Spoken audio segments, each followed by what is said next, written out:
These plants are red macarenia, sometimes called the orchid of the falls.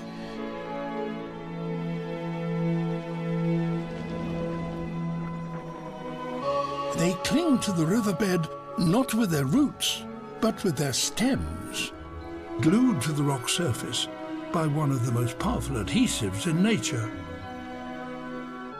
The rock itself will break before these anchors lose their grip.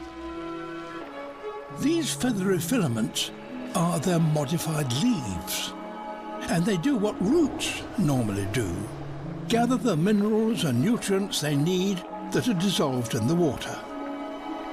With such spectacular colours, it's hardly surprising that the Caño Cristalis is sometimes called the most beautiful river on Earth.